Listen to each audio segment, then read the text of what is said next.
an American, you've probably heard this one before. Capitalism means freedom. With the liberty of the free market, the thinking goes, individuals are empowered to make their own decisions. Sounds good, right? If you buy into this logic, then any alternative with more role for the public seems oppressive and tyrannical. One where other people make all the decisions for you. Appealing in theory. In practice, not true. Our economy isn't about freedom at all, just the opposite.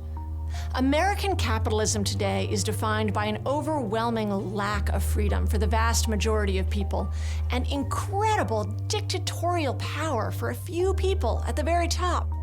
That's because we have allowed big corporate monopolies to take over a lot of the work of government and replace public institutions with private for-profit ones.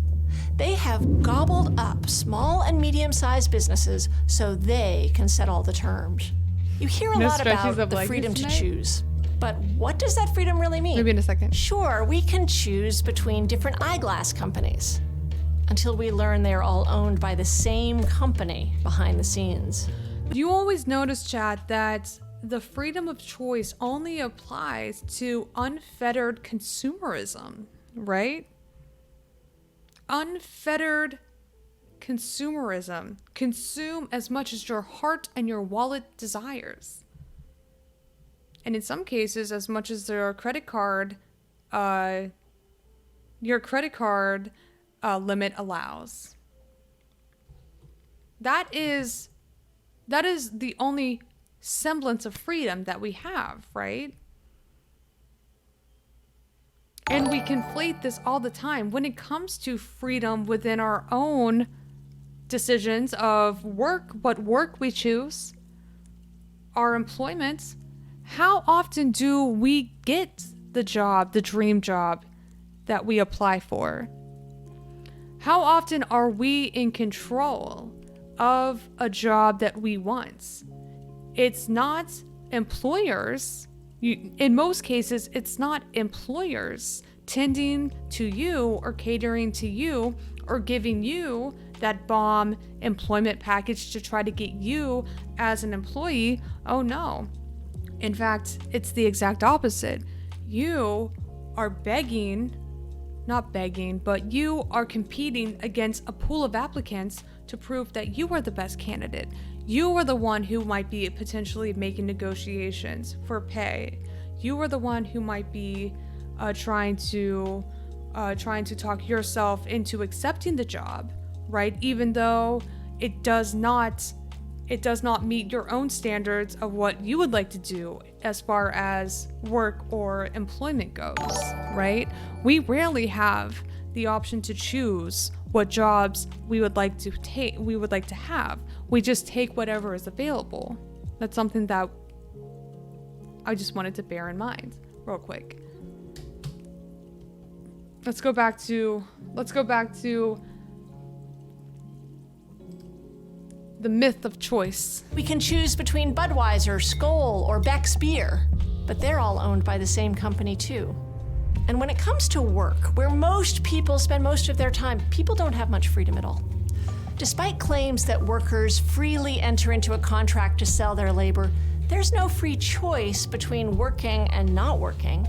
In a country like ours, where 40% of people can't scrape together $400 in an emergency, the reality is that you either work or you starve. You don't have several months to take time off and carefully choose a good employer. In order to survive, people submit to working menial, unrewarding jobs for little pay, no security, and bad benefits. And once they're on the job, that lack of freedom only gets worse. When we go to work, we check our hard-won rights at the door, and your employers rule over you night and day. Big corporations like Amazon punish workers for speaking out. Many corporations are now spying on workers' political activities. They intrude into people's private lives, monitor their social media, and regulate their breaks. Yes, Amazon, somebody posted this in the Discord that Amazon put out a jobs listing that was pretty much just this. It was just like a sophisticated union buster position, right? If I'm not mistaken. Like reading between the lines, that's essentially what it was. Correct? In poultry plants across the country, workers are penalized for simply using the bathroom, to the point that they wear adult diapers. Amazon and is avoid hiring union busting spies. Yes. Amazon supports police unions but does not want their workers to. Amazon does not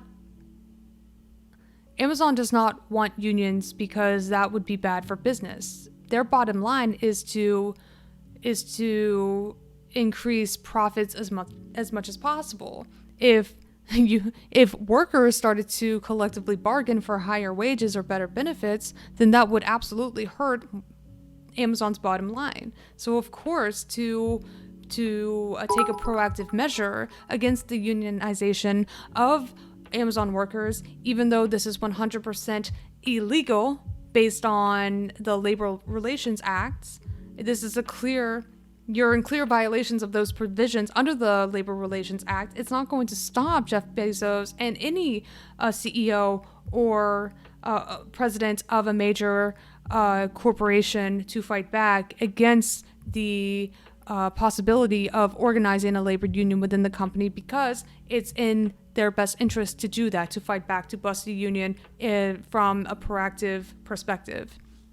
They can get away with it too, because they're not outright breaking the laws by doing what Ben Shapiro did, which Ben Shapiro did just tweet out to all of his Daily Beast employees that kind of coercion is exactly what is illegal. You cannot coerce your employees or stoke fear in your employees so much so that they would shy away, or that would shy away from forming a union. You can't do that. That's a coercive tactic. That's exactly in direct violation of Labor Relations Act.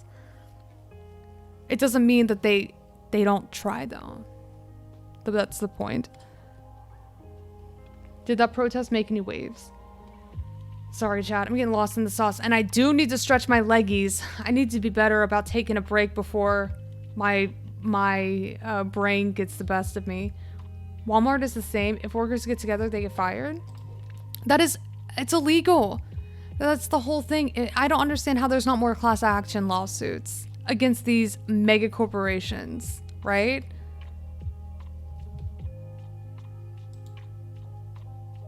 I just can't that doesn't make sense. It's honestly lost on me how so many employees don't know their rights. Maybe they just get settled out of court. That's a strong possibility. You're right.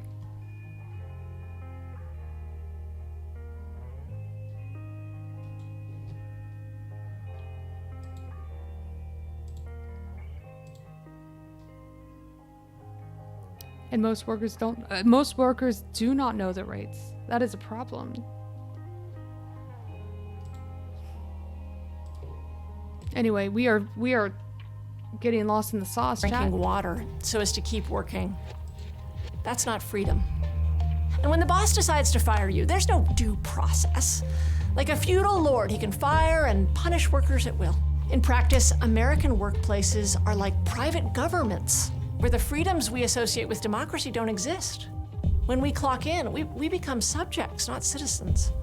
Without anti-monopoly regulations to restrict their size, or labor unions to contest their power over employees, corporations and their wealthy CEOs have as much power over ordinary people as any government agency, if not more. Despite the lie that our market is free, most industries are dominated by a few massive firms. 2 corporations control office supplies. 5 corporations control food. 2 corporations dominate retail. 4 corporations control home internet.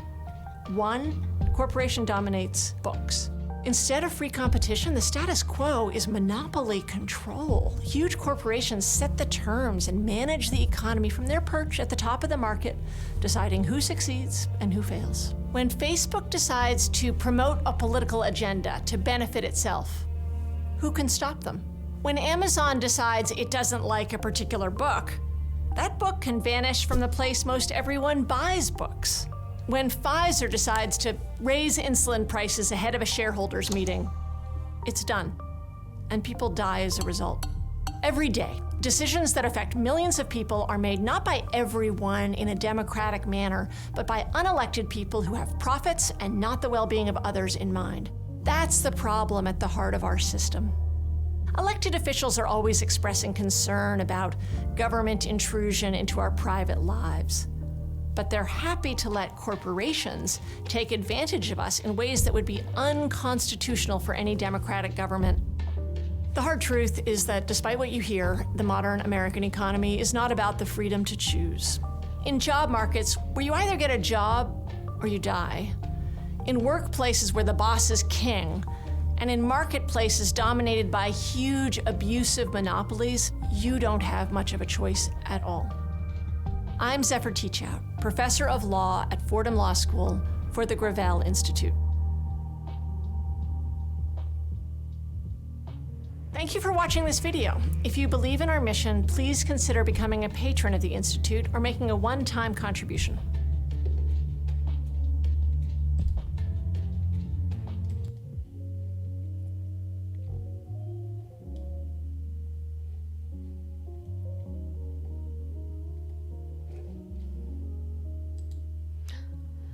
That was a pretty good video.